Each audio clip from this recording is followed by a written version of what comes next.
Well, good morning. Good morning, everybody. I'm Morton Blackwell, president of the Leadership Institute, and it is my great pleasure to welcome you to this, our December Wednesday Wake Up Club breakfast. We have a wonderful speaker here whom Helen and I have been honored to have come speak some time ago at a gathering at our home, and he is such a great speaker. I invited him to come here and address our breakfast. We live in interesting times. This morning's newspaper, the Washington Times,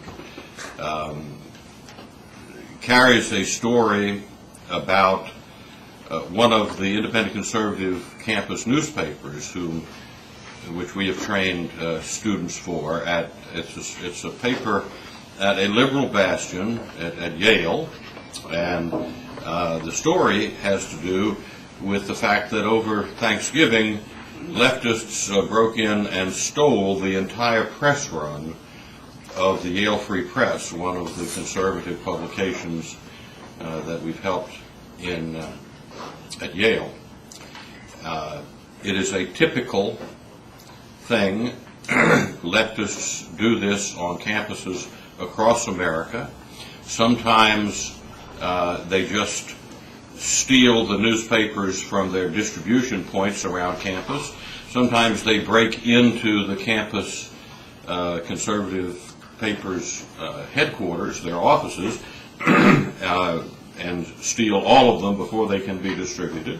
Sometimes they collect them from by whatever means and burn them on campus.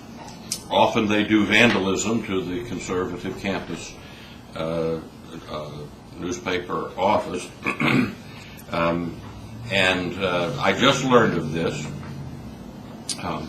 In all previous occasions where press runs have been destroyed, I have made sure that one way or another the campus conservative publication gets funding for a new press run, and the campus conservative journalists have done a very good job of screaming bloody murder about it, which is a very important thing to do because it points out how rotten the left is, and discourage and lets them know that the left gets black eyes when they do this. And I'm going to just hereby direct our CLP staff to get on the phone this morning to the Yale Free Press people, find out if they're intending, if they have the funds to print another issue, and we will one way or another help them. It's not horrendously expensive to do this. They've already done the great work of getting it all off and sent to the presses, but we're going to see to it that newspaper is reprinted.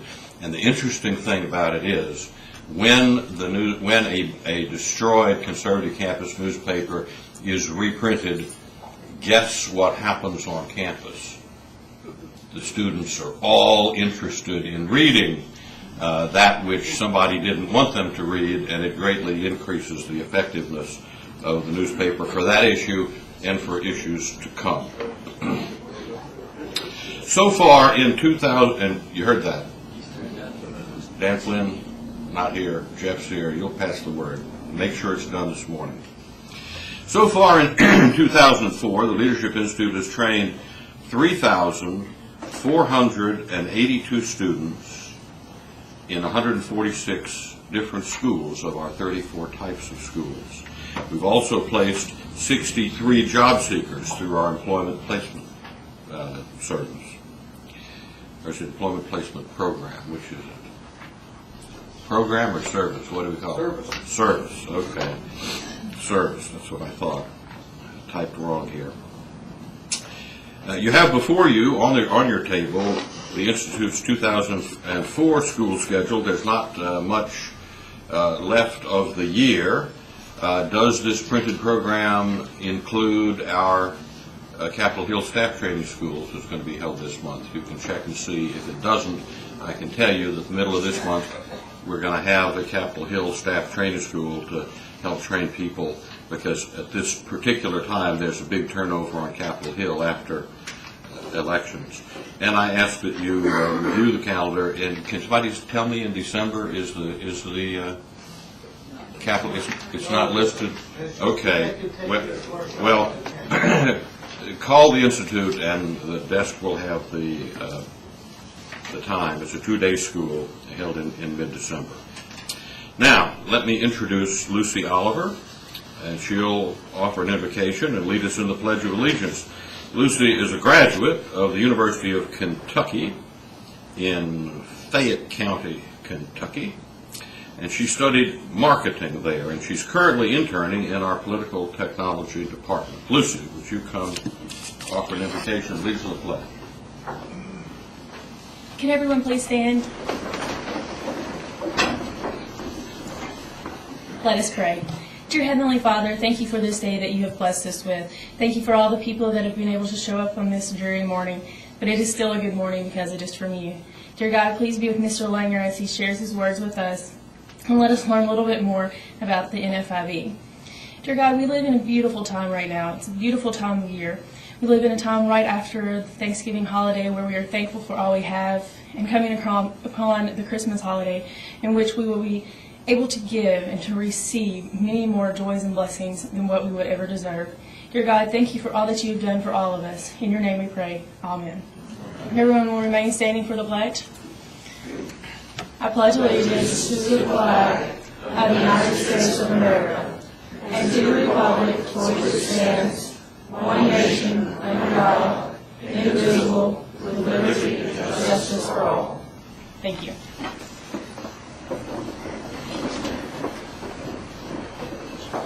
Thank you very much, Lucy. And now I present to you Jeff Walliner. He's going to give us an update on the activities of the Campus Leadership Program. Jeff is the National Field Director for CLP. He started with the Leadership Institute as a field rep in August of 2003, and before joining our staff, Jeff was a communications analyst in the Michigan House of Representatives. Jeff is a native of Queens, New York, and is a 2002 graduate of Michigan State University. Jeff, come up here and tell us the truly wonderful things that you and the folks you're working with have achieved in the Campus Leadership Program. Thank you, Morton. Good morning, everybody. Thank you for coming out. It's good to see you all.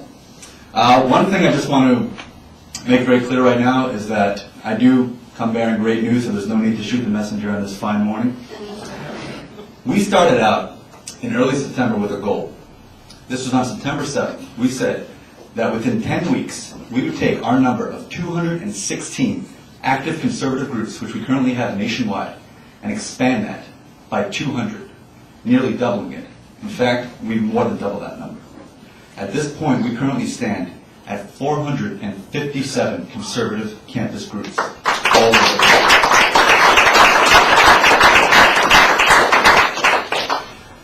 Don't thank me. Thank yourselves for your support. Thank Morton for his vision, and thank our 20 field representatives for their excellent work. Currently, as it stands right now, we started out in 42 states. We are currently in every continental state of the U.S. We have a group coast to coast from Maine to San Diego, from Miami to Seattle, and as we speak right now, we have our two best people on the job in Alaska and Hawaii. We're looking to expand our number from 457 to over 460 by the end of the week, and we're looking to take that number beyond for years to come. It wasn't easy along the way. We had a few challenges. The Lord fought us at every twist and turn. At Valparaiso University, they told our rep out there, Mike Sweeney, that he could have a table for membership, he could recruit, but he couldn't actively solicit. He couldn't actually speak to students. They had to come up to his table. So much for the freedom of, well, it is what it is. But we fought back too. In fact, we had a great situation in Memphis. Michael Moore, in all of his glory, decided to visit the great city of Memphis and give a speech, naturally attacking America. Well, we have a group down there that we just started this fall by one of our field reps, Dan Reed, called the Memphis Area Youth Offensive, also known as MAYO. Well, Mayo decided to blitz the local media, letting them know that when Michael Moore came to town, they would be there every step of the way to greet him and cheer him and make sure he had an unsuccessful visit. Well, Michael Moore caught wind of this, decided for health reasons and protest reasons that he would not come to Memphis, and he didn't. So we've been very successful all over the country. It's been an extremely successful fall, and I'm excited about what lies beyond. We have more field reps that are going to be staying on in the spring, that are going to be activating all of these new groups that we've started to make sure that we can take this new group formation and turn it to the point of activism. I want to thank you all for your support. I want to thank everybody who's been able to make this a reality, and we look forward to more great things in the future out of the field program. Thank you.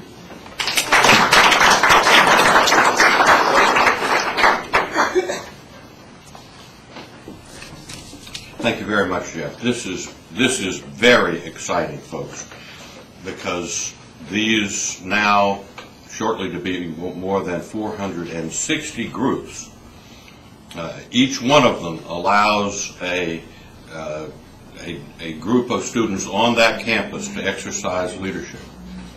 All 460 groups are fertile soil for us to raise up folks who are going to be students of the Leadership Institute's training program. And I'll tell you now, the first public announcement, I told it to a staff meeting yesterday afternoon. We're having a substantial field program in the spring, which we've never done before, and an even bigger field program next fall than we had this fall. I'm continuing it on into the following year, and my goal now is to have 1,000 college conservative groups by the end of the year 2006, and I am pretty confident that we're going to achieve that.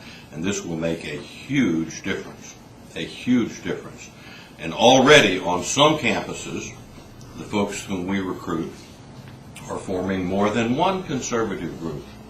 Some groups are forming a Second Amendment student group. Others are forming a pro-life student group. Others are forming a free market libertarian kind of oriented group. And am I upset about having more than one conservative group? Heck no. Is the left upset with the fact that they have 5 or 6 or 7 different leftist groups on campuses? On most campuses, sometimes dozens of them on big campuses. No, they're not upset. We are building a terrific infrastructure, and I'm so happy with the success that my staff has had, and that is because generous donors have made it possible. And now, to present our outstanding speaker, to introduce him, Tom Crow. Tom has been with the Institute for nearly 4 years now, and is in his 3rd different position. You haven't found any job he can do well, you know.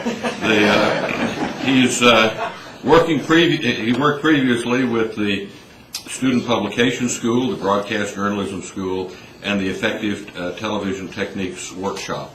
Tom is now the events assistant and helps run all events conducted here at the Stephen P.J. Wood Building, and he assists with he's currently assisting on a project which is long overdue. As you came in the front door, you might have noticed a peculiar big green machine off to the left of our door. I think they describe it as a lift. I would have called it a cherry picker, but it's a thing that gets you way up in the air. And our Vice President for Finance, Steve Bishop, said that he could tell that our building needed pointing up. That is to say, the mortar between the stones on the face of our building had deteriorated, sometimes come out, and the building is not sealed properly, and weather can get in there and water can get in there. And so he undertook to do it, and a number of our staff are helping him, and there's a good chance they're going to finish this job this week.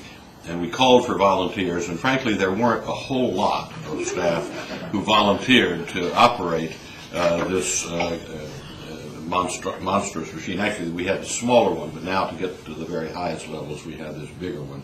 And Tom is one of them, pointing up the facade of our building.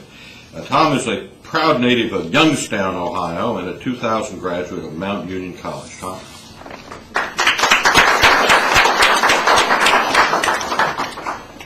Well, I'm not sure if I'm the one speaking or if Andrew is with that kind of introduction. Morton, you're right, we do indeed live in interesting times. One historian, author that I read a lot, a guy named Victor Davis Hanson, wrote something along the lines of, we're witnessing the passing away of institutions and alliances that have lasted for 50 years in some cases, centuries in others. The world is changing in ways that just are unimaginable to somebody even 50 years ago, 25 years ago even. One of the places that's happening most predominantly is over in Iraq, obviously. Liberal consensual government is taking shape in the heart of that land, fostered by the U.S. and other civilized nations that realize that freedom and democracy can work in all cultures and places. All it needs is a little help. That's why I think one of the minor points in the biography that you have in front of you of today's speaker is fairly significant. You can read that he works at the National Federation of Independent Business as the son of a small business owner. Growing up, I saw the ANTIFA posters on my dad's office wall, and with the Minuteman there, I believe their logo is a Minuteman standing there at the ready, so kind of comforting for a 6-year-old, But especially in an area like Youngstown. You can read that he has multiple degrees from various organizations, and he used to work at the Competitive Enterprise Institute. But one of the small things on it is that he has been consulted by the Bush administration, one of the most significant organs of change in the world today, on, I'll quote it to you, how to use Lockean approaches to property rights as a way to foster freedom and prosperity in post-war Iraq. I read a story this morning about a Marine sniper over in Iraq who took out a mortar-lobbing terrorist team from 950 yards away. Just like that, I'm glad somebody's able to do this, because I know I can't. But people doing their little things to make a significant difference in the world, in places thousands of miles away. So I'd like you to help me welcome Mr. Andrew Langer.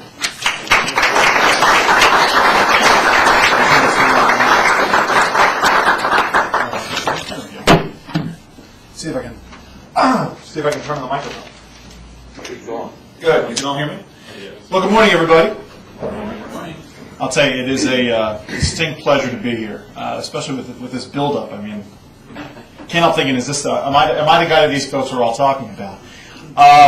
It really is a pleasure, even on this rainy morning, to be here at the Leadership Institute, a group that I've been familiar with since I moved to D.C. back in '93. As I was sharing with some of the folks at the head table this morning, I moved here in '93 when the Clinton administration was at its height of its audacity, really just getting started, honestly. And it was a tough time for someone who, if you were conservative or libertarian, or more to the point, a non-liberal Democrat, to try to get a job here in town. And I did use, without much success because I didn't have a lot of credentials back then, I did try to use the Leadership Institute's job placement apparatus. It didn't work for me, but that's only because I was not worthy. The high caliber of folks they had going through there certainly supplanted my meager resume at the time. As it is, I'm going to talk a little bit. Well, if we can get this thing, no, we can go back to the beginning. See if we can start her up. Let's try that. Hold on. We're going to get it started. We start at the end. Always a bad way. Well, thank you all very much for having me, and I appreciate it. And I'll not take any questions. Let's see if we can get this thing going again. Did that work? There we go. I gave a speech, as Morton talked about. I spoke at the home of Morton and Helen Blackwell back in June, really talking about property rights in general, and they asked me to come in and talk today. I didn't do that. I swear to God I didn't do that. I was asked to come in today to talk about government and its relationship to private property rights. I am going to talk about that. I'm going to talk about property rights in general. What one of the great things about speaking to a group like this morning is that I don't have to sell you all on the concept of property rights. We're all in agreement that property rights are a good thing. But what I am going to talk about is why they're a good thing, what they do. And I'm going to talk a little bit about who I am, how I got to be where I am today, why I do what I do. I am going to talk about the functionality of property rights, why it is that they're so fundamentally important to a civil society, economic prosperity, and individual freedom.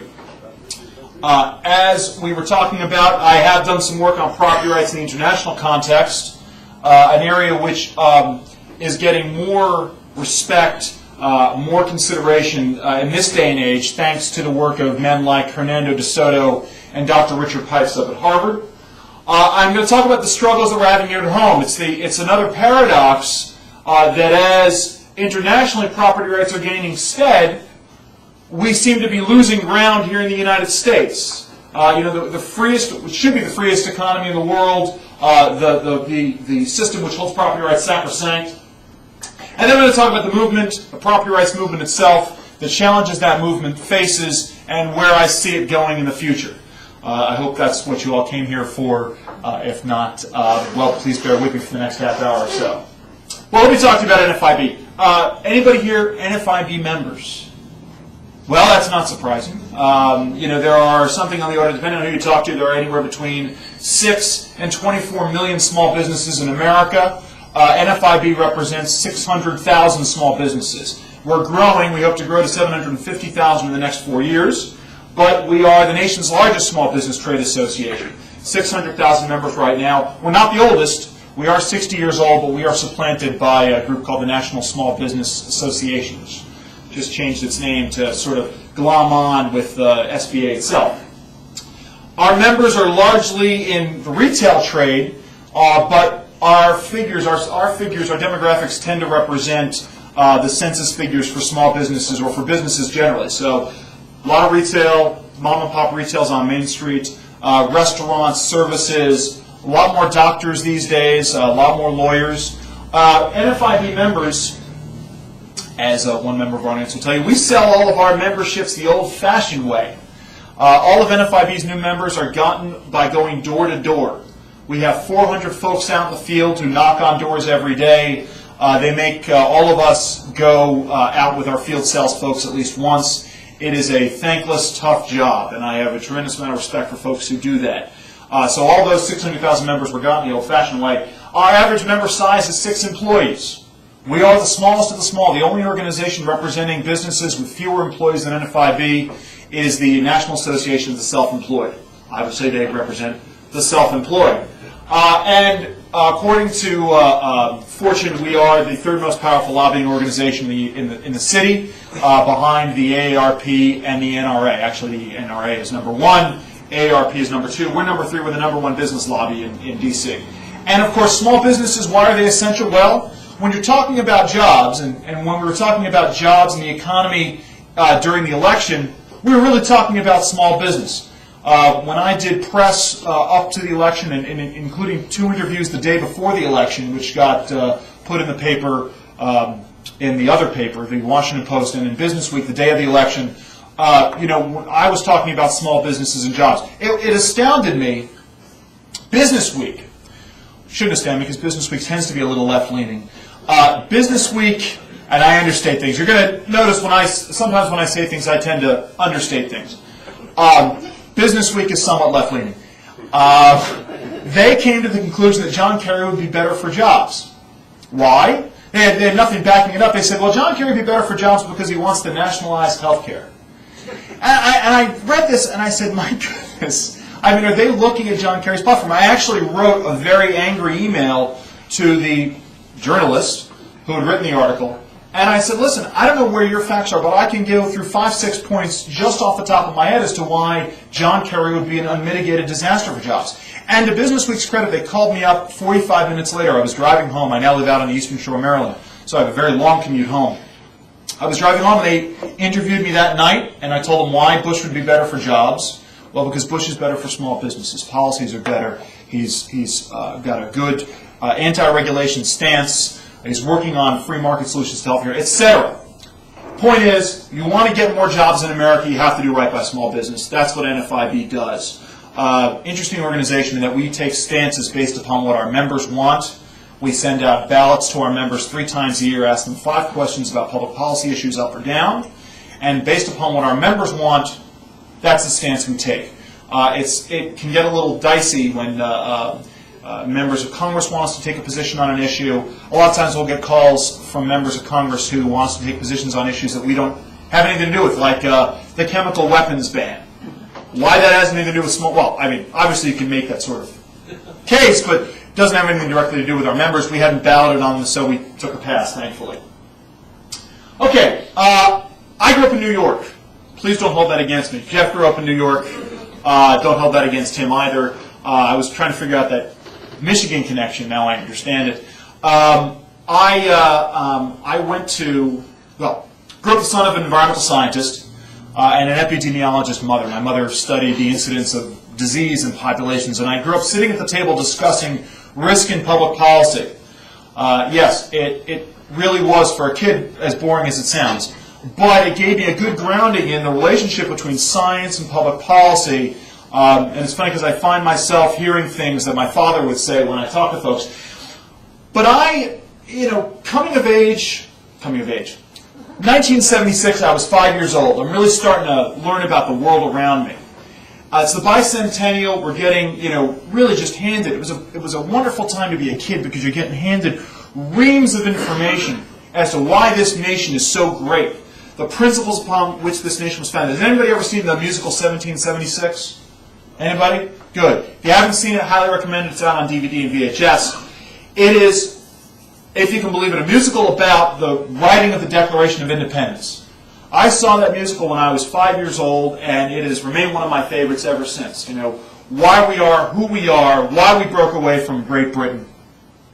But as I grew up, here we are, it's the 80s, Reagan's elected. Now, we didn't really discuss politics all that much. My mother, bless her heart, grew up in Berkeley, was a Peace Corps volunteer, ran an adolescent health clinic in Harlem, very big on public educational issues, as lefty as they come. I gained from her an understanding about why it's important to be an activist and why it's important to get active in a community. And I became a student in the 60s, and I came away with very different lessons. I won't even go into that. It's a whole conversation in and of itself. I will say this much for my mother. This year, now after getting much grief from her of bringing both my brothers over to the quote-unquote dark side, my younger brother is over at the White House, the Homeland Security Council. My youngest brother is one of the few conservative males at American University. My mother voted for the president, to re-elect the president this year. And I consider that a great, great victory over time. Anyway, so the Cold War is happening, and I began to get really interested in the Soviet Union. Honestly, I went to college because I wanted to be a spy. I mean, I recognized there was something inherently evil about Russia, not Russia, the Soviet Union and the Soviet system. The Russian people are a very beautiful, wonderful people. And I couldn't understand why this system was so bankrupt morally, why it was so evil, why this system, could take the rights away from people. I mean, the fact is, most people don't know. Soviet Union had a constitution, had rights to guarantee, freedom of press, freedom of religion, freedom of assembly. What it didn't have, of course, was property rights. But it wasn't until much, much later that I understood that connection, and I'll talk about that. But I became very interested as I was growing up in this intersection between policy and individual rights. I went to college, studied Soviet studies, learned Russian, came out, and the Soviet Union was gone in the middle of my junior year. And I actually fell back in one of the most fortunate incidents. I'd worked for a law firm in New York all through high school and college. I became a reader for a blind environmental attorney whose passion was property rights. So I was reading the law and studying this intersection of policy and individual rights for 8 to 10 hours a day, reading to this lawyer. And it became a real passion of mine, understanding the sort of relationship between property rights and individual freedom. Yeah, I can go on and on for a while about this, obviously. But anyway, so enough about me. Why property rights? What do property rights do? Well, the fact is, number one, they give hope. You always hope to gain something, okay? You have a plot of land, you want to produce something with it. You have a machine that you've purchased, you want to do something productive with it. In America, that's why folks came to this country, so they could get a plot of land for their own and make for themselves. There's optimism in property and property rights. The fact is, though, they're completely misunderstood. And why is that? Well, we've had about 70 years of public educational systems that are entirely antithetical to property rights. Property is viewed as evil. Disparities in property are viewed as the root of evil. Money is viewed as an evil. Yet, of course, property rights are essential for civil society. Why? And I'll get to that in a moment. Maybe the next slide. All right, what do property rights do? Well, they give you vested interests. You are secure in knowing that something is yours and you're going to be able to make a use of it without somebody coming in and taking it from you. You can secure what's yours. If you have land, you don't want somebody to trespass on your land, you can put a fence up on your land. You can defend your family, you can defend your property. There's security in private property. And personal prosperity, you can make an investment in your land or in your property, in your ideas. Let's not forget intellectual property. The fact is, ideas, there are property rights in ideas. We protect patents, or at least we're supposed to in America. It's what made America great. And they send you on twin tracks of economic prosperity, political stability. Okay. Well, Hernando de Soto, and I'm going to talk about Hernando in a few minutes, runs something called the Institute for Liberty and Democracy down in Peru. De Soto will tell you that there's economic prosperity inherent in property rights. It's why the West has succeeded economically and sub-Saharan nations have not, or the southern nations, or however you want to call them, third world developing nations haven't. You can secure your capital. You can invest. More to the point, you can get people to invest in you because you can present your property as collateral to somebody else. You can mortgage your house if you want to open up a small business. If you don't own your land, you don't have that investment. You don't have that possibility. And you know you're going to get to keep the profit of what you make on your land. So it spurs prosperity. There's protection therein. While at the same time, if you have a system which protects private property rights, government cannot coerce you. This was the problem in Russia in the end. They protected these rights. This is getting back to what Morton was just talking about in terms of what goes on college campuses. In the Soviet Union, they wouldn't have to restrict your free speech. They could kick you out of your house. They could seize your printing presses because they were the property of the state. They could force you out onto, well, not onto the streets, but they could force you off into some godforsaken place like Siberia if they didn't like what you were saying or doing. If you have your own private property that's secure and safe, people can gather at your house, like gathering like this. State owns your land. You have no freedom of assembly. You can't bring people into your house. That's why it was so hard to have organized religion in Russia, because they didn't want gatherings. It's funny, I was just speaking with somebody yesterday about the problems in China. If you have a state-sanctioned business, obviously you can gather 20 or 30 people in your house. But the state in China does not like gatherings of more than about 5 people in any one particular location. Why? Well, obviously people are going to start to criticize the government. Free to criticize government. Again, getting back to the whole idea of owning your own printing presses, being able to broadcast. I mean, the fact is, the Leadership Institute, thinking about it, is the prime example of all the great things you can do with private property politically. They have their own TV station. They have their own publications here. People can gather and speak about these radical ideas like individual rights within their hallways. The Leadership Institute couldn't own their building, government owned their building. None of this could be taking place at all right now. So there are twin paths for property rights. Okay, they're taken for granted. The fact is, in America, most people don't consider the importance of property rights. They don't think about it. It's not taught in schools. So people, when they start hearing about the sort of petty little encroachments on private property rights, it's not something to consider. Case in point, my mother. Again, going back. I got involved with this, crazy blind lawyer who was all into property rights back in the early 90s, and my mother's like, what are you doing?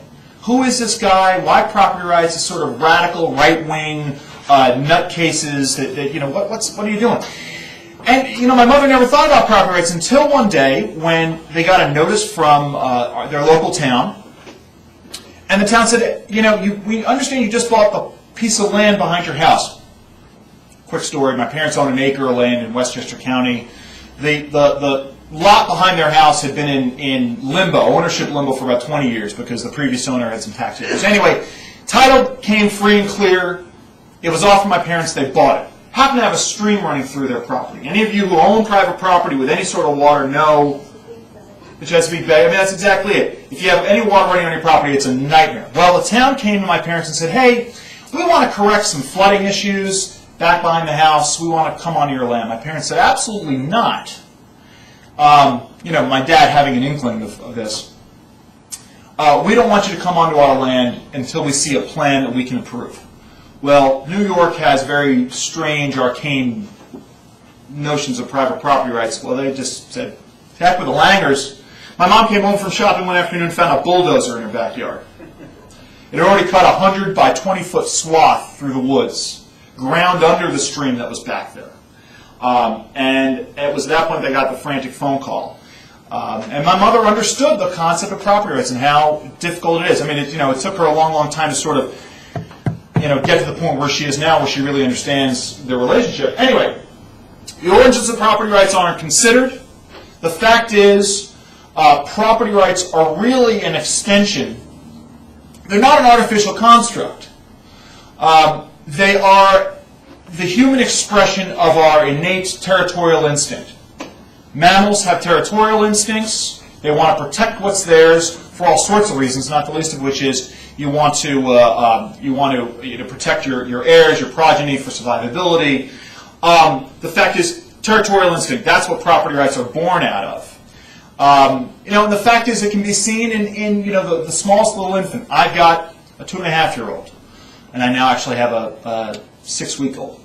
And the 2.5-year-old, one of her first words was mine. She was in a very small homeschooling situation for daycare with 3 other kids, and she knew what was hers. She knew how to go after what was hers and sort of enforce those property rights. Oh yeah, I was very proud of her. But yeah, so they are innate. They are there, and to ignore them is to ignore something very fundamental to human nature. And the fact is, they're apt to be abused because they are so misunderstood. This sort of erosion of private property that we've seen. And the fact is that, as the High Court, the Supreme Court has said, they have been relegated to the status of a poor relation when you consider property rights in the context of other rights. We're constantly hearing about the importance of free speech, freedom of the press, freedom of religion, freedom of assembly, right to keep and bear arms. All very fundamentally important rights. But the fact is, they're underpinned by private property rights. Without private property rights, all those other rights wouldn't be worth the notions that we give them. This is a quote that I love. I am going to read it out loud. This is from Richard Pipes, who is, and I'm going to go into a little bit about his biography, but because schools fail to teach history, especially legal and constitutional history, the vast majority of today's citizens have no inkling to what they owe their liberty and prosperity. Namely, a long and successful struggle for rights of which the right can't recommend it enough. Essentially, the book charts the history of societies that have protected private property rights, specifically in Europe over the long term, last 1,000 years. Which societies succeeded, which failed, all because of private property rights. And he recognized that was the fundamental problem of the Soviet Union. Okay, let's talk about it internationally. Any of you heard of Hernando de Soto? Handful of you. Hernando de Soto is a Peruvian economist and political scientist who's written a number of books on the subject of of the relationship between property rights and economic prosperity and political freedom. The fact is, and I'm going to talk a little bit about this, there has been obviously an aggressive anti-property rights stance taken worldwide, largely through various international organizations. The fact is, and we'll talk about this some, the United States has ignored the property rights plank in terms of fostering democracy abroad over the last 50 years. We're going to talk a little bit about the mystery of capital, and we're going to talk about the implications of Iraq. Okay. DeSoto recognized that a lot of struggles, a lot of political struggles within nations are struggles between haves and have-nots. Specifically in the context of Peru, where there was an aggressive terrorist organization, a Marxist-Maoist organization, called the Shining Path of the Sendero Luminoso. And they were gaining traction in the countryside because they were titling land, they were giving land to people. And DeSoto said, this is crazy. Let's institute land reform, let's pay off the landowners, let's break up the large estates, and let's give title to people in their land. Once the people have a vested interest, they won't tolerate this. And what's more, once we figure out who owns what land, it becomes much easier to track down terrorists, because we know who owns it. This is one of the problems in Iraq. If you don't know who owns a house, you can't figure out, who's responsible for the terrorists being in there, or who they might be. DeSoto talks about this quite a bit nowadays in promoting the mystery of capital. Mystery of capital itself talks about why the West has been successful. Well, because we have this strong tradition of private property rights. But places like Haiti, why does Haiti get devastated every 3 years because of a hurricane? Why are the Haitians so poor, even though we've sent billions of dollars down to the Caribbean? Well, it takes 14 years to buy a piece of land in Haiti. 14 years. You have to go through something on the order of 120 steps to gain title to a piece of real property. That's land. People don't own their land. They have no vested interest. They're not going to take care of it. It's as simple as this. Well, all right, if you're as irresponsible as I am, when you rent a car, you don't take as good a care of your rental car as you do the car that you own. Very simple. You rent a house, you rent an apartment, you're not going to upkeep it as well as you would if you own a house. It's the same thing. People rent a piece of, they rent an apartment in Port-au-Prince, Haiti. They don't have a vested interest to do all the monetary upkeep that's necessary to keep the house from getting blown over in a hurricane. And the owners themselves, because all they're trying to do is make a pittance full of rent, they don't really have a vested interest because they're not living there. They're living in a really nice house somewhere. And they can just build another crappy house later on, pardon my French. Anyway, the Institute for Liberty and Democracy, I recommend you go and look up their work. They are involved, they're a do tank. They're not just a think tank like we were at CEI. They actually go out and engage in programs where they analyze, Helga, have to pardon me because I'm just getting over a cough, where they actually go into countries and they do property rights. They set up systems of property rights reform.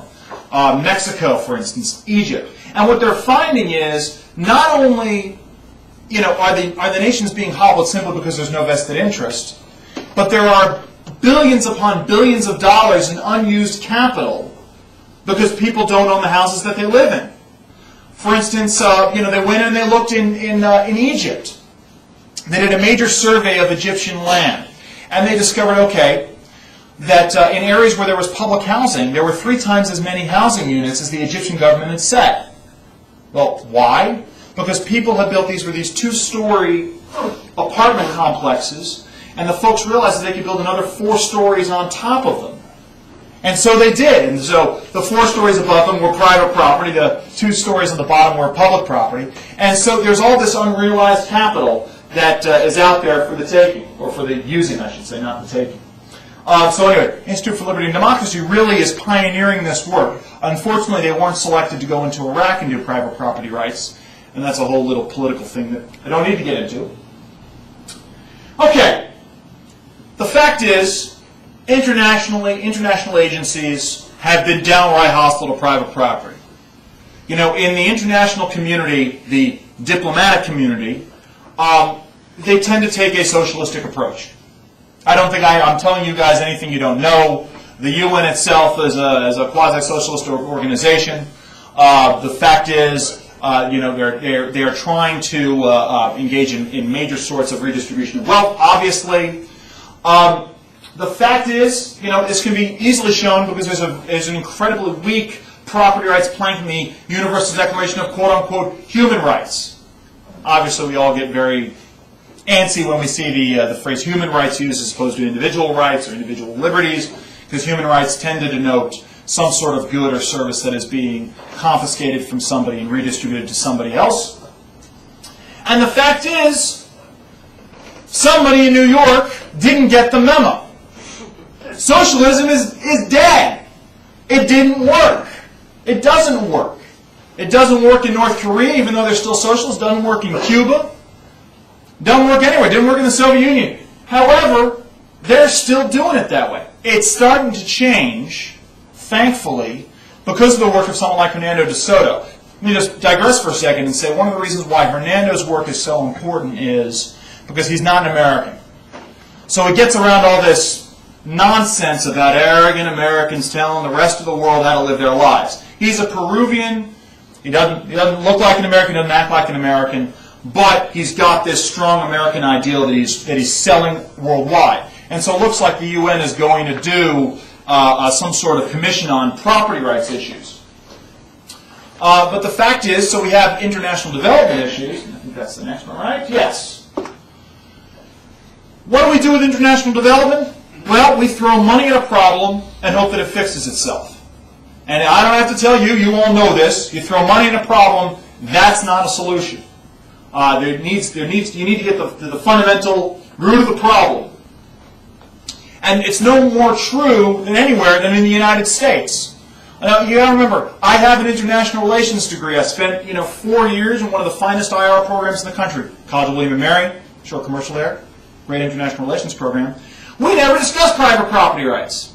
When we talked about development, we talked about two things. We talked about centrally planned economies, and we talked about large banking systems giving out prodigious sums of money to people who were either going to squander it or to people who were going to fill their own coffers in a corrupt fashion.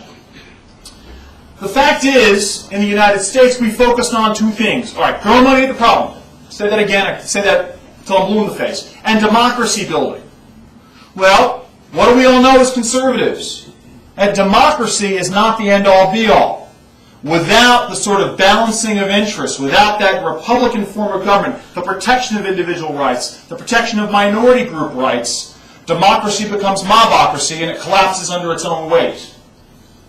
We haven't had a successful foreign aid program since World War II. Rebuilding Germany and Japan. Why? Well, Germany had a strong history of private property rights protection.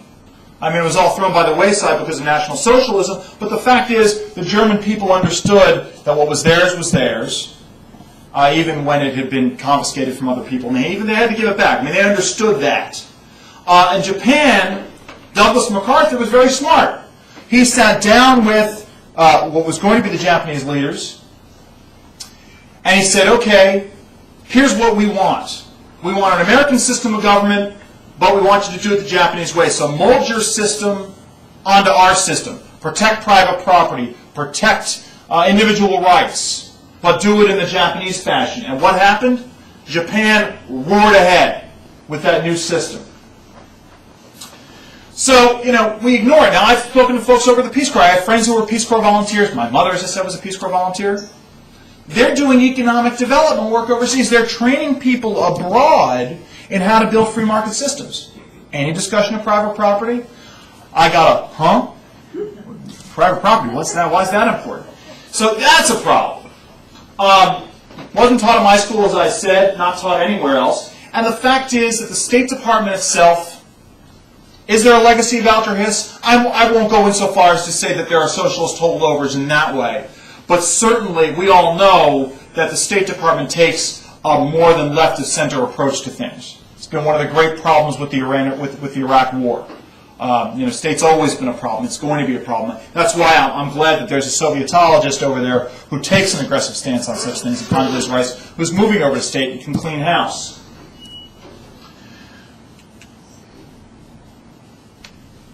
Capital's mystery. DeSoto talks about the mystery of capital. It's no mystery to me. It's no mystery to any of us in this room. Capitalism works. Capital works. It is the only viable system for economic health and prosperity. Property is the only system for viable economic health and prosperity. Everything else just takes something from somebody else and forces them to give it to other people. Okay, so we want to talk about Iraq, really briefly, because I don't want to go over my time. The fact is, I got asked about 18 months ago, even more than that, almost 2 years ago, to sit in on a working group that was dealing with property rights in the international context, to do some major reform with the USAID, do major reform over the State Department, populated with former State Department employees. And as we were moving forward on it, it was very clear that something was going to be happening in Iraq, and right quick. And so we began to sit down and discuss, well, this is the perfect opportunity to put these theories to the test. And so we sat down. We talked to folks. Now, honestly, I wanted to follow the Japan model. It's a great model. It worked. Japan had a very foreign culture. Does any of this sound familiar? Foreign culture, strong traditions, not a real good sense of private property rights and markets, or at least we thought, no real tradition of democracy. And MacArthur did it right. But my question was, I didn't know enough about Islamic society and whether or not there was a tradition of private property in the Middle East. So I started searching around for someone who might. Turns out, because DC has a plethora of ideas, there is an Islamic free market limited government think tank. Bet you all didn't know that. The Minaret of Freedom Institute. It's up in Bethesda. A guy named Dean Ahmed runs it. And he came in and he said, no. In point of fact, there is a very long tradition of private property rights in the Middle East. And he came in and charted for us boom and bust cycles in Middle Eastern nations based upon how well the Grand Viziers or the Sheikhs or whomever respected the private property rights. You've got to remember, this is all the Silk Route. If they didn't protect private property, there wouldn't have been, these great cities wouldn't have sprung up. It wouldn't have been the cradle of civilization. So in fact, there's this long tradition. And so we began to find ways to glom on. And we got involved in all sorts of discussions about privatization efforts. The fact is, in Iraq, no foreign investment without private property rights. We made that case to the administration. The fact is, why would, name a completely American oil company. Texaco. Texaco still completely American? All right, Shell's Royal Dutch. Chevron. Okay, perfect example. Chevron. Standard Oil. To use a historical example. Standard Oil is not going to invest in Iraq if they think that 5 years down the road, the Iraqi government's just going to nationalize everything. Rebuilding the phone system. Why would Verizon go in and rebuild the phone system in Iraq if they don't know who owns the land? All right, why is Con Edison, God forbid Con Edison goes in, as Jeff knows, but why would Con Edison go in and build the new power infrastructure if they don't know who to bill at the other end of the pipe? Same thing with water. I mean, it's all inherent in creating these civil societies, knowing who owns what, protecting who owns what. So the fact is, we made a great case. Is it being followed? Well, it gets down to the paradox I'm going to talk about. The fact is, in Iraq, we got a problem with security. You got to get to the root of the security problems. Our thought was, you got to if people will start to take care of the security problem themselves if they have that hope, if they have that vested interest down the road that they're going to have a free and prosperous society. And yes, the Iraqi people are scared now. And it's unfortunate that I have to say this, but the administration didn't take our advice all that seriously. And we shouted to the high heavens. We met with folks at State, we met with folks at Defense, we met with folks at Commerce and at Treasury, and they didn't follow our advice. And so the fact is you have people who don't have hope because they don't know that what happens at the end of this long, dark tunnel that they're in. And they can see light at the other end. They don't know who's shining that light in there. But they don't know that there is this potential for a free and civil society at the other end. So we're continuing to advocate. I mean, the fact is we've got some very good people over in Iraq right now who are working on these issues. Any of you all know Mike Hardiman? Any of you familiar with the American Land Rights? Thank you, Larry. Mike Hardiman is one of the most tenacious property rights advocates in the country. Mike's the guy who makes me look like a squishy, lefty sort of guy. Mike's the guy who in 2000 was going out and photographing SUVs with Gore Lieberman stickers on them and putting them on his website. He was the one who, when the National Wildlife Federation was building their monstrous new headquarters out in Virginia, he went out and documented the environmental destruction that they were causing out there. Put that out there. Mike is over there helping with agricultural reform, and I know he's advocating for private property over there. But yeah, without a strong private property rights protection, the Iraqi people are they're doomed to their new society is doomed to failure. The Iraqi interim constitution had a strong private property rights plank. It remains to be seen how strong that plank is once the final constitution is put in.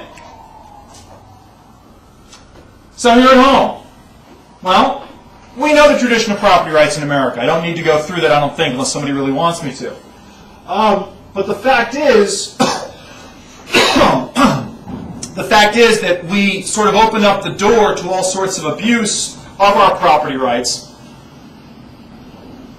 Part of our revolution was based upon a property rights struggle. The British government coming in, quartering troops in our homes, confiscating land, not compensating landowners. And the fact is the founders knew that some private property rights infringement was going to have to occur for government. Government was going to have to buy land or take land at some point and compensate landowners.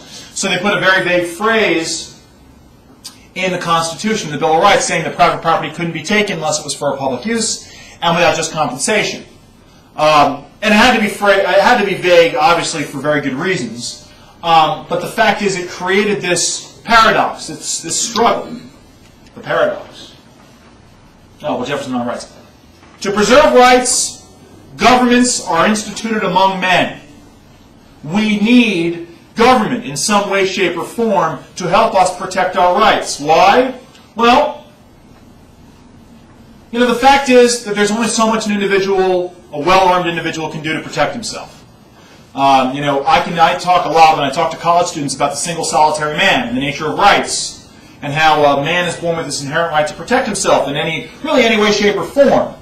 That's why we have this right to keep and bear arms. It's born out of our natural right to defend ourselves.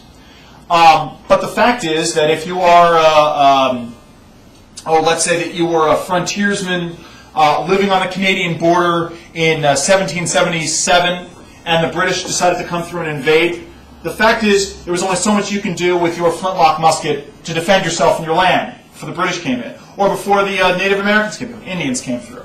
The fact is, in order to really defend yourself, you needed some bigger assistant, government.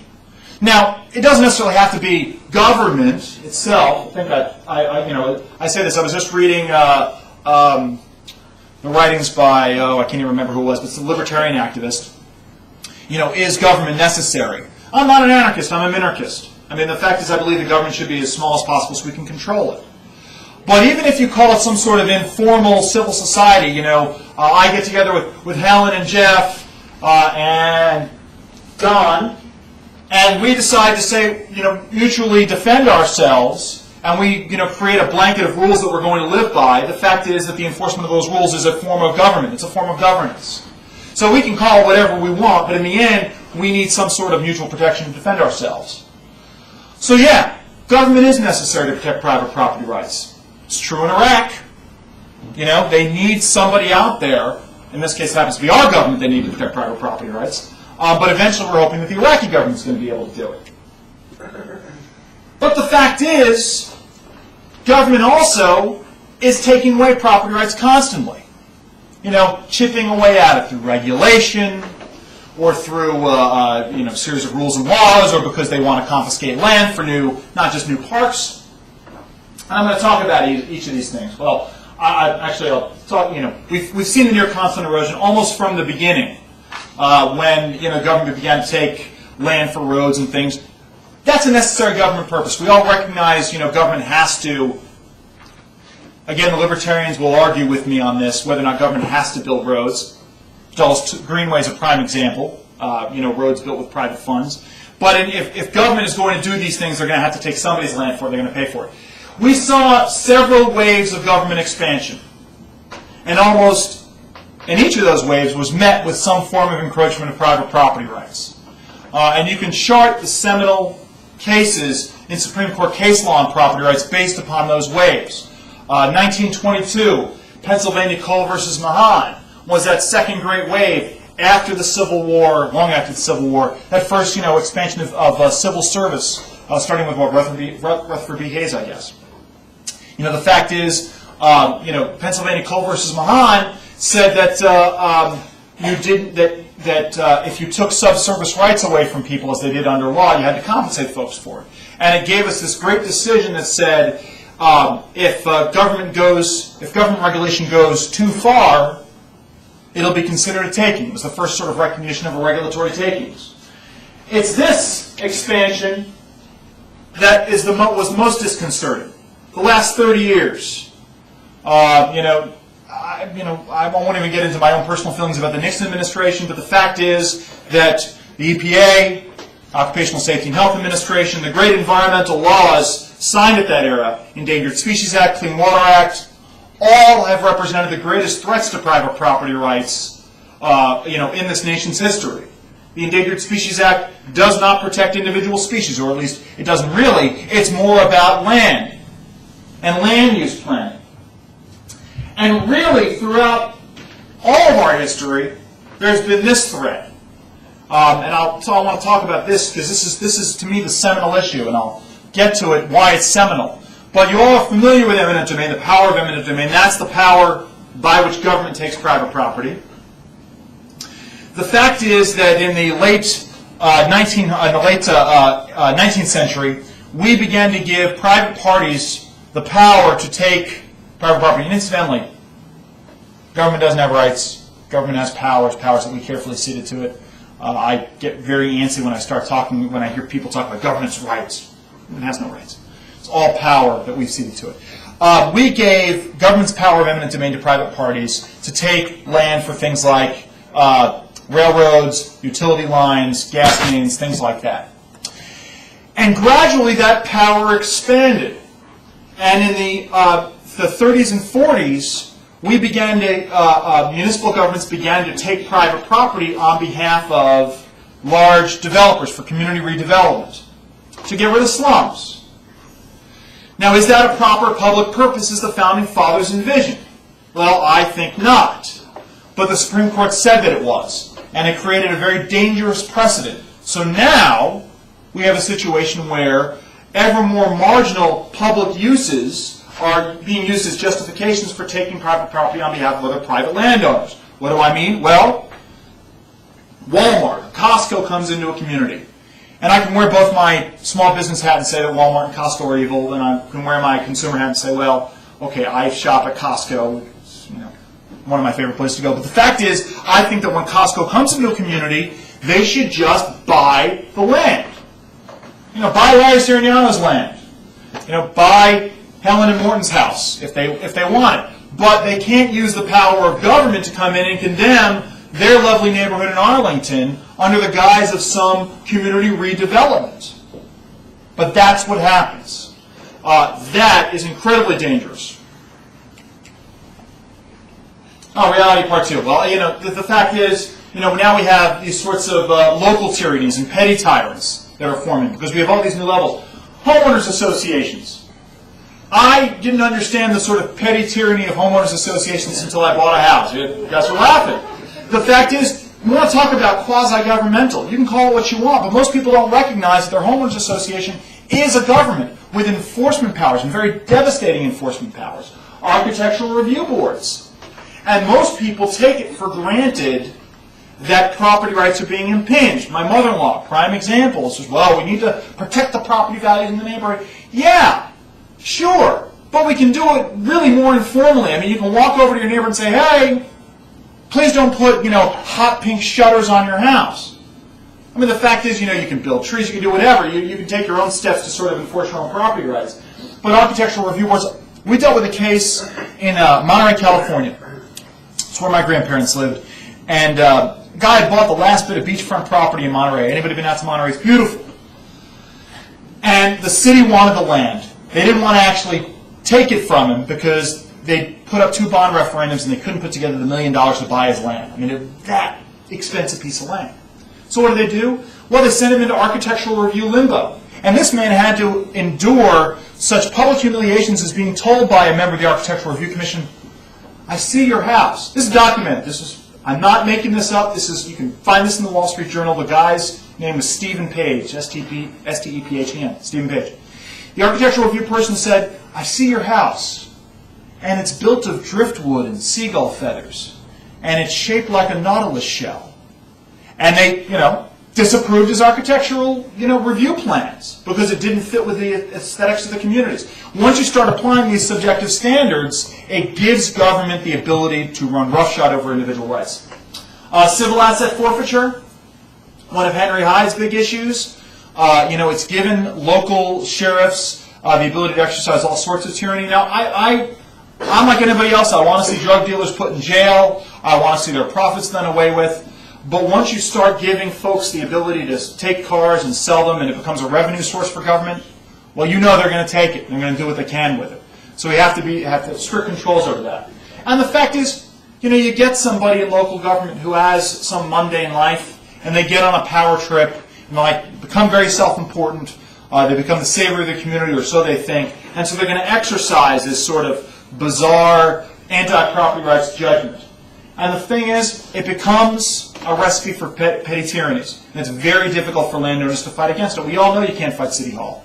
It comes down to what happens with my parents. My parents, in the end, were able to successfully fight their local government, but they were very tenacious and had a very good lawyer. A lot of people just don't have that ability.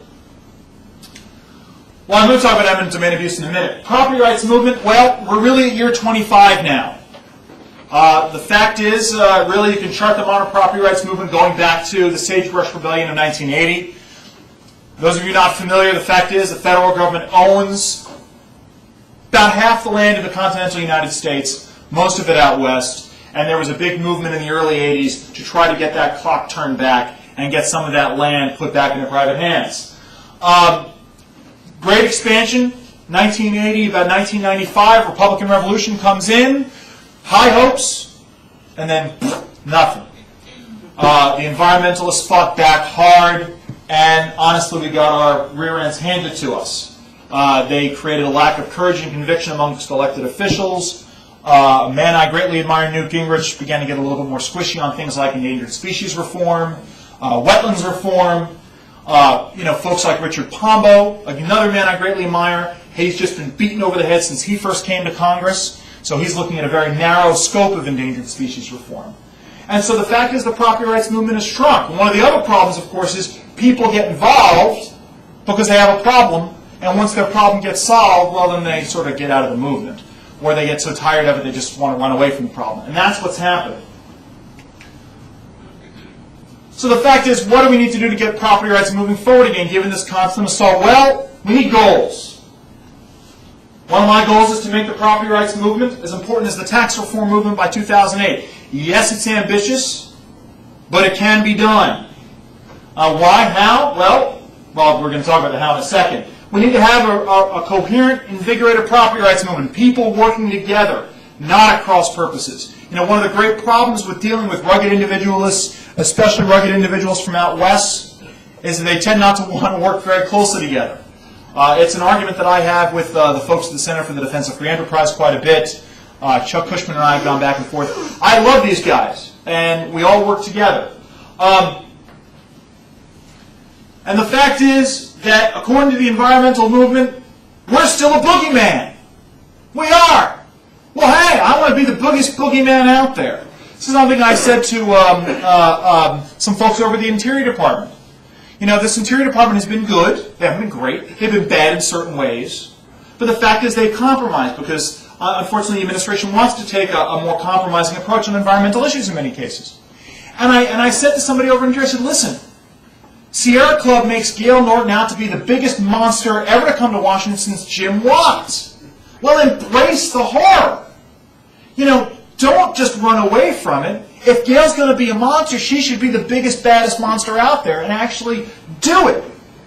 So we need to do that. We need to be, you know, for instance, there's going to be a big meeting here at the Leadership Institute in January. It's the big, I call it the Wise Use Mafia meeting.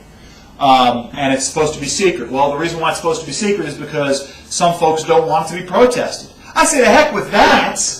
I say, call everybody out there. Because if we're not getting protested, the movement's dead. It is. If they don't take us seriously. So we call everybody, get them over here, get them picketing. Go out and make a big stink and a big statement. Put property rights back on the map. It's got to start somewhere. Hiding doesn't get us anywhere. How do we get there? Well, okay, you got to create goals. Well, I've already enumerated some of the goals that I want to see happen.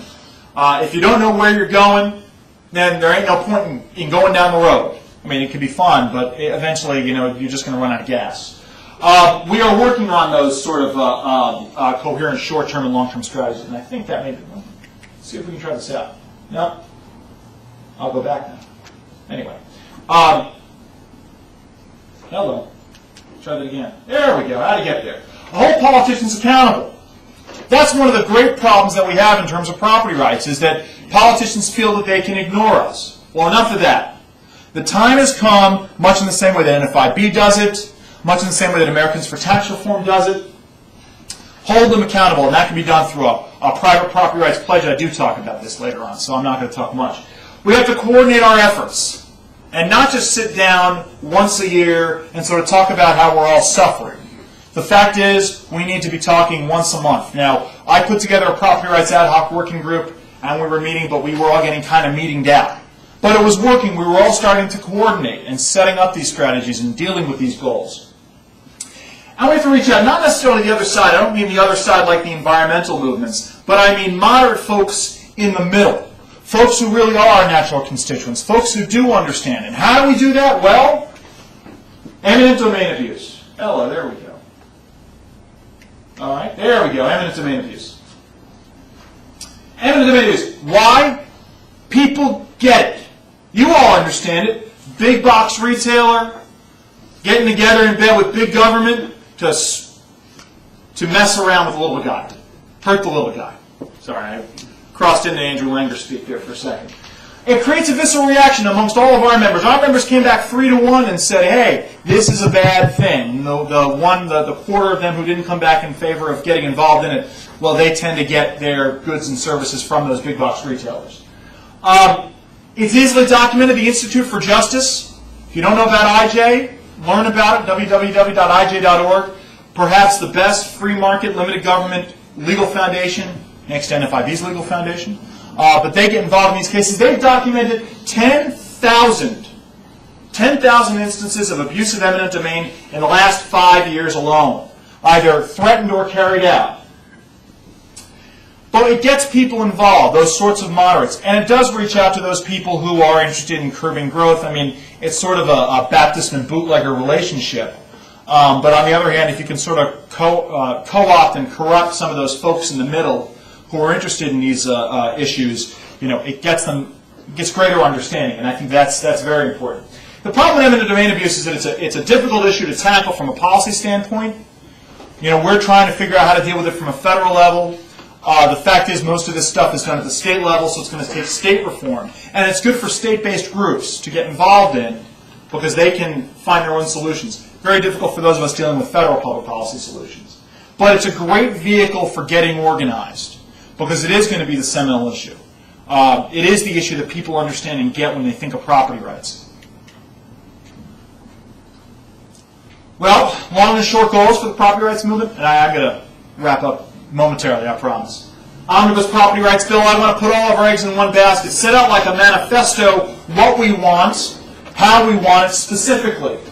ESA reform, it's going to be an administration priority. It's a priority of Richard Pombo.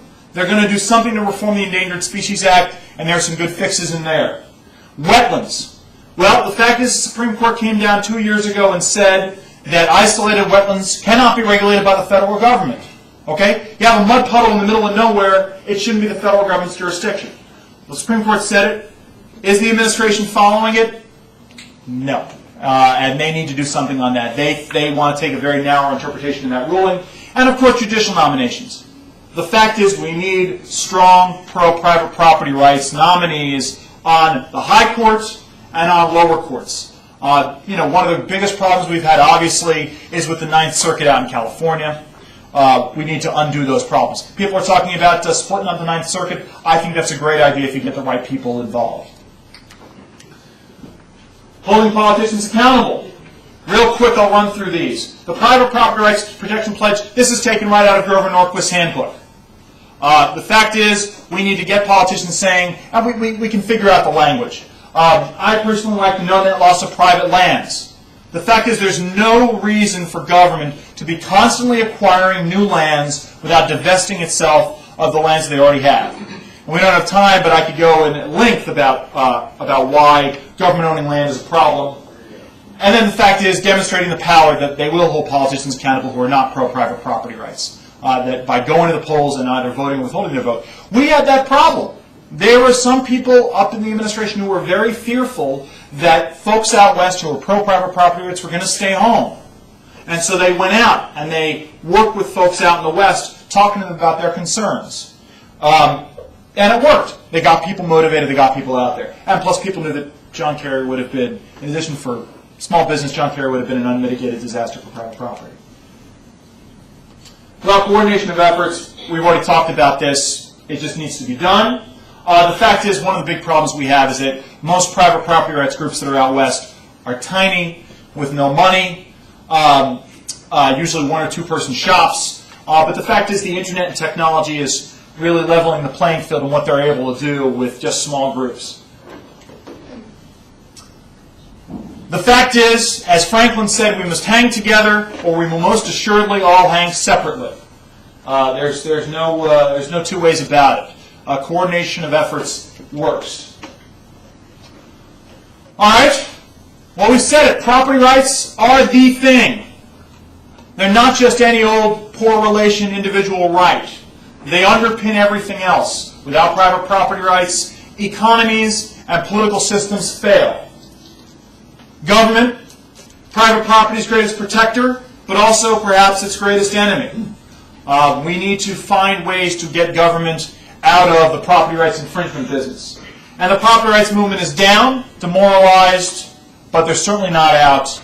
We're moving forward again, and we're ready to roar. That's Pat. So, anyway, I hope you all like that. Thank you all very much. I'm happy to take any questions. My contact information is up there. I'm sorry for going over.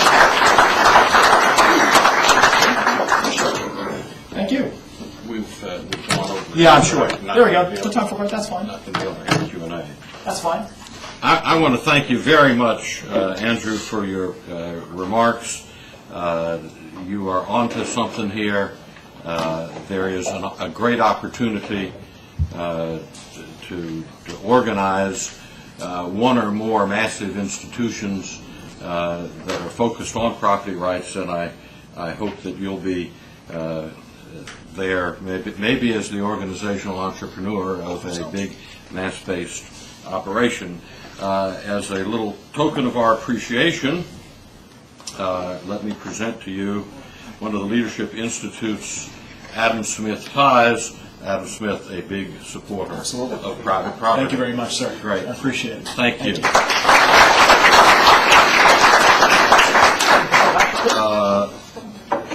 Now, ladies and gentlemen, any of you who would like a tour of the building, Anna Hanger, Anna, where are you? Anna is going to be available to give you a tour. Come up to her after I dismiss, which is going to be quite shortly, and then she'll depart immediately, taking you through the building.